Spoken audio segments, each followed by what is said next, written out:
entered into the picture, Harry, for the first time in a while, was seeming really content and happy, and the media was singing his praises, and the palace was more than happy to feed the narrative of, well, look at this happy prince though, like he's doing good. So if Meghan was helping him and keeping him happy, the palace was content to let him be. But then Meghan started doing things and putting herself out there in ways that were inappropriate for somebody associated with the royal family. So then the palace had to swivel over to her and be like, all right, let's deal with you. So one of the things that has always surprised me is, how did Meghan get in at all? Like, why weren't there people in place, in position to sort of pick her off and get rid of her? Because it seemed so insane to me that they would let Harry, who's so impressionable and so unable and so clearly somebody that the palace has always had to run interference for, why is he being allowed to just go willy-nilly out into the world and pick whatever random girl happens to stagger to his doorstep? And it just seemed to me that they, like, why wasn't somebody there to just, like, counsel him, maybe show him the truth to some of the things that were going on, maybe be like, okay, maybe she's telling you this, let me tell you about some of the things that we've discovered about her. Seems like there should be some intel or something, because these people are part of the royal family. So why is somebody letting this grifter wander in? That never made sense to me. But now, after reading this chapter, I think, you know what? It could have just been that they were so busy trying to sort everything else out that seemed major, that whoever Harry's dating, whatever, you know, okay. And I think that the palace certainly knew, and certainly was more aware of how serious the relationship was than the public. The public didn't realize for a long time how serious Harry and Meghan were. The palace did know more.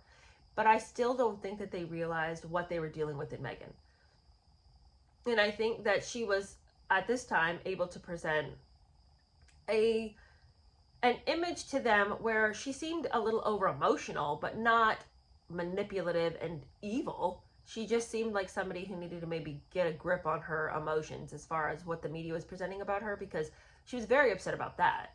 But other than that, I think that people thought that they could sort of handle her and sort of maybe teach her, like, well, she's just acting that way because she doesn't know yet. But once she knows, hardly. I mean, once she knew, that just made her even more rebellious. No one's going to tell me how it's going to be, you know. And we're going to see, there's a scenario that comes up with some of her charity work that I'm like, girl, you should have known that that wasn't going to work. Even though I feel it was noble cause. She just had to have realized, okay, but you don't get to do that now. Which leads me to say, and then I'll get on with it. In the chapter last chapter, when she goes to that shooting weekend at Sandringham, and it's explosive because she can't just let people be. She's got to, you know, hustle on over and preach, you know, got to preach you a sermon. I got to preach you a sermon. I got to give you a homily. It's like always, always, always attacking people because they said something. I feel like it's important to say that I'm not saying she had to agree with everything she was hearing. I'm not even saying she couldn't have been offended by some of what she was hearing. Because again, we don't know what they were saying. They might have been wildly offensive. It's just not the atmosphere and the place to decide that you're going to tell people what to do. But apparently she was offended enough that she ruined the weekend for everyone involved because she had to come over and say, actually, no. You know, actually, no, that's not how we talk. Hey, but do you even know what you just said? Do you even know what that means? Do you understand the undertones of racism? I hear transphobia. You know, it's like all of this stuff that just makes people unbearable. That's what she was displaying. I think if she felt that this was this offensive, if she was amongst people who were so wildly offensive that she could hardly catch her breath to go and exhort the next person about how to be a better person, why would she involve herself in this community? If it was so offensive to her that she couldn't even rest, that everybody, she had to, I mean, she was just like, you know, running herself ragged, trying to correct everybody, then move away from these people who you feel like are entrenched in misogyny and white supremacy. Don't associate with these people. And that's the thing. It didn't really bother her. She just had to show Harry, you don't need to be associated with these people. It was just another way for her to drag him away and say, you don't realize this because you've always been here, but let me tell you what they're really saying, what they really mean. Then she drags his impressionable ass out of there. It was just another way of her controlling him. In that same way, the causes that she wanted to put forth, the charity she wanted to be involved in, if those were really things that were meaningful to her, if that was work that she felt was vital to her soul, she would not have joined forces with the royal family who was going to say, we have to remain neutral, so there's some things you just can't do. There's some work that you cannot do. It's inappropriate for somebody in your station. As long as you're with us, go and be and do all you want to do as an individual. But if you are associating with us, you can't do that. If she really cared about those causes, she would have said to Harry, Harry, I hate that we can't be together. Unfortunately, the stars are not aligned. So I don't necessarily agree with your friends. I think that you are involved with and are deeply entrenched with a group of people who I find objectionable on every level. And if I'm involved with you, I can't do this charity work that I feel I was called to do. So it breaks my heart, but we have to break up. Okay? That's what a normal person would have done if they really believed everything they said they believed. But she doesn't believe those things. It's just work she's done. It's just words she's saying to manipulate her environment and those around her. Okay, in this chapter, it's just more Meghan markeling all over the place.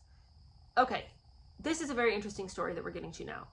Okay, so already she's trying to tell Harry, you don't need to listen to your friends. You don't need to listen to your brother. Just listen to me. I'm the one. I'm the one that you need to listen to. I can see things the way they really are. I can see things clearly. She felt that because she was in a more solid place, she was much more confident. And she felt that she was in a position now to sort of ignore some of the things that the palace officials were saying to her. Jason Knopf and his weird advice, please. You know, she felt like now I really don't have to worry too much. Like, I'm not going anywhere. Harry won't let me go anywhere. He'll protect me. He's solidly on my side. He will be my voice. So 4 months after moving into Kensington Palace, Meghan was more confident. She calculated that any skepticism about her suitability would be mollified. She chose to ignore the officials' fears that a California actress with a past would not accept the severe restrictions placed on members of the royal family. She thought she could just go on her merry way doing whatever, and they would just have to, make their peace with it. Which is when things went south in January 2017, when she was still working as a World Vision ambassador. Now, World Vision does drill wells in Africa, but they have other projects that they're working around as well. One of the projects was that around the world, and particularly in India, where Meghan was going, girls who are on their period can't go to school. So you're out for a whole week of school, and that was just keeping them behind. And so, you miss a week of school every month. That's problematic. So Meghan had strong feelings about it. Well, I feel like this is a worthy cause. Want to get some feminine products to these girls so that they can continue to go to school. That makes good sense. But culturally, that's not accepted. You don't go to school when you are menstruating. So for her to just plow in there and have her say, she felt like she was doing, God's work. But it was inappropriate for her to get embroiled in something in a Commonwealth country that had nothing to do with her, and to castigate and scold the men of that community who did not feel that they were being oppressive. It's just the way that culturally that things were set up. So I completely understand the desire to get products to these girls so that they can continue to go to school. And I understand the desire to help these communities understand that there's no reason for a girl to miss a full week of school every month, and that that's holding her back. I understand the desire to be a voice for those young girls. I don't think that that's not a worthy cause. I just think that if Meghan really felt that it was, she should have decided, I can't be part of the royal family, because the royal family did not support this effort at all. It was not appropriate. And I don't think Meghan, like I said earlier, Meghan doesn't actually believe the things that she says. Because if she did, if this was this important, then this short little relationship she's had with this guy, she's flying back and forth to see, is a long distance relationship. She could have sacrificed that if her goals and ideals were really that important to her.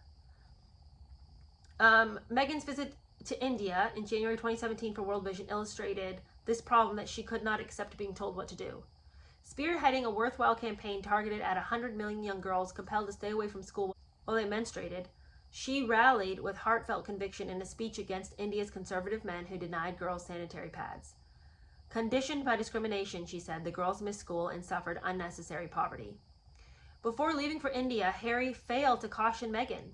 While her campaign was acceptable for an actress, it was totally inappropriate for a potential member of the royal family to stir controversy among men in a Commonwealth country who did not believe they were oppressive.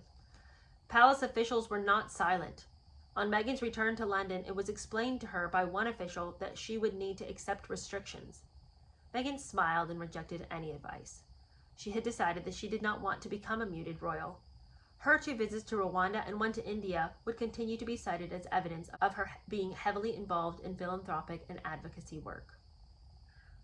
See, what I think is really interesting is that in Spare, he does talk about her going to India, but completely does not even discuss why she was going to India. He says that he and Doria and Meghan had a lunch together in California before this trip, and then she and her mom were all excited about when she went and her having a chance to experience some Hindu rituals or something like that. And then Harry tells Meghan, just whatever you do, don't get a picture in front of the Taj Mahal. People are going to think you're trying to be just like my mom. Then she plays that whole, what are you talking about? Wait, a picture of your mom in front of the Taj Mahal? What? Wait, there's a picture of your mom in front of the Taj Mahal? Huh, I guess it's because I never Googled you or your mom or your brother or anybody that I don't know these things. So it was just another episode for him to talk about how Meghan didn't know who he was. Because that was something he loved to talk about in Spare, was like how completely and totally devoid of info she had been about him prior to meeting him. He loved to reiterate that narrative, or rather she did, since she wrote Spare. So yeah, they talk about her going to India. None of this controversy, none of the fact that she was going and advocating for something that just would have been inappropriate as a royal to do. And again, I just want to reiterate that I think that this is completely appropriate as far as wanting to get sanitary pads to these girls. That if Meghan thought it was that important, that should have been her goal in life. Not marrying some guy who, within that union, she could not be who she believed that she should be.